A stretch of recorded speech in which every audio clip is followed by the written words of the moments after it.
Right now, you are probably surrounded by more humans than any of your ancestors ever saw in their entire lives.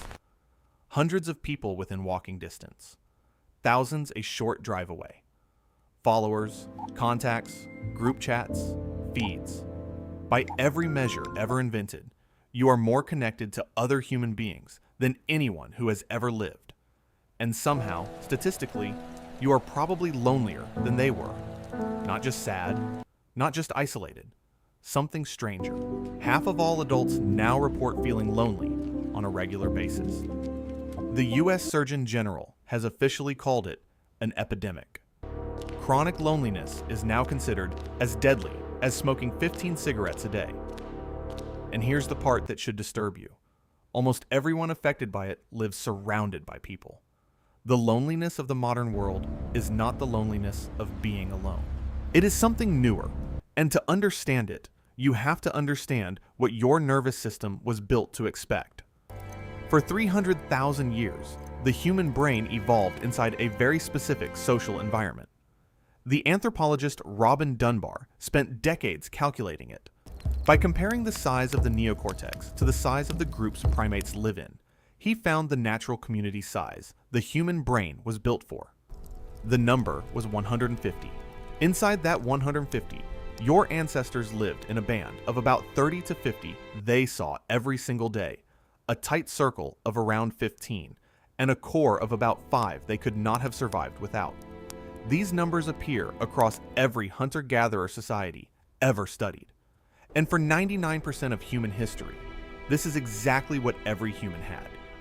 You were born into a band, and you died in the same band. The people around you had known you since infancy. There was nowhere to hide and nowhere to be invisible. You were, every single day, witnessed. Now compare that to your life. The average adult has about 4 close friends, down from 6 in the 90s. Around 1 in 8 people report having no close friends at all. Most of them are not isolated. They are surrounded.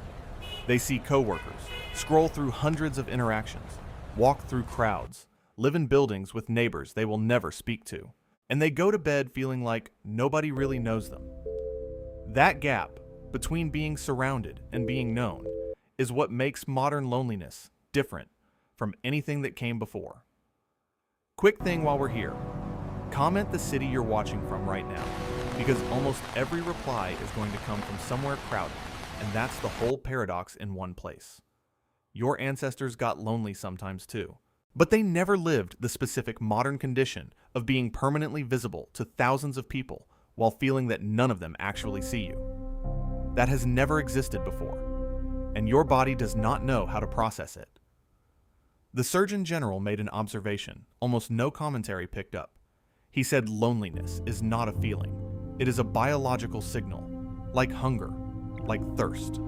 Your body sends it for the same reason it sends hunger, because something you need for survival is missing. For most of history, that signal was useful.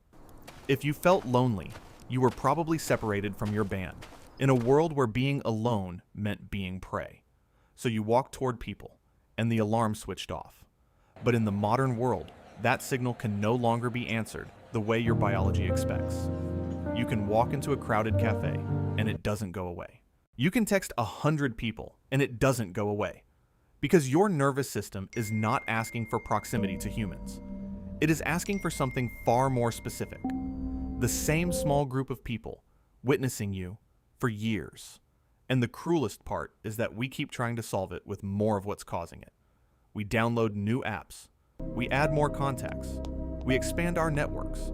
And the signal keeps firing, night after night, because we are answering hunger with the wrong food. In 2018, the insurer Cigna found the loneliest generation in America wasn't the elderly. It was the youngest, the most digitally connected generation in human history. A like, a comment, a heart emoji, none of these activate the parts of the brain that respond to physical presence, mutual gaze, shared silence with the same small group of people who actually know you. Your biology cannot tell the difference between having no friends and having 800 followers you barely know. Both feel the same at 2 a.m. If that line landed, The like button genuinely helps this reach the people sitting in the same silence tonight. Because there are children growing up right now who will never experience the small band community our species spent 300,000 years inside of. They'll have hundreds of acquaintances and almost no witnesses, and they'll spend their lives wondering why something feels permanently, slightly off, why they can be in a crowded room and feel like a ghost. They'll be told it's a personal problem. Try harder, socialize more, download a better app. But what they're actually feeling is 300,000 years of evolutionary expectation crashing into a way of life that meets none of it. Their loneliness is not a malfunction. It is a precise signal telling them the conditions they were built for have disappeared, and no one will admit it. So the next time you feel that strange modern loneliness, the kind that doesn't make sense given how many people are around you, the kind that catches you in line at the store or scrolling at midnight, remember what it actually is. It is not a sign you are broken. It is not a sign you need more friends, more events, more screens. It is your body telling you, in the only language it has, that you are living in a world your ancestors never built for you. The signal is not the problem. The signal is correct. And maybe the most dishonest thing the modern world has done is convince us, billions of times a day, that this universal ache is a personal failure. It isn't. It's 300,000 years of buried biology asking for something we accidentally erased. And it's still asking, every single night, in the chest of almost everyone you know. I want to know in the comments, not where, not why. Know when do you feel the loneliest? The time of day, the moment in your routine. Read the replies after you write yours. Something happens when people answer that honestly. And subscribe if you want to keep hearing the parts of being a modern human almost no one is willing to name out loud.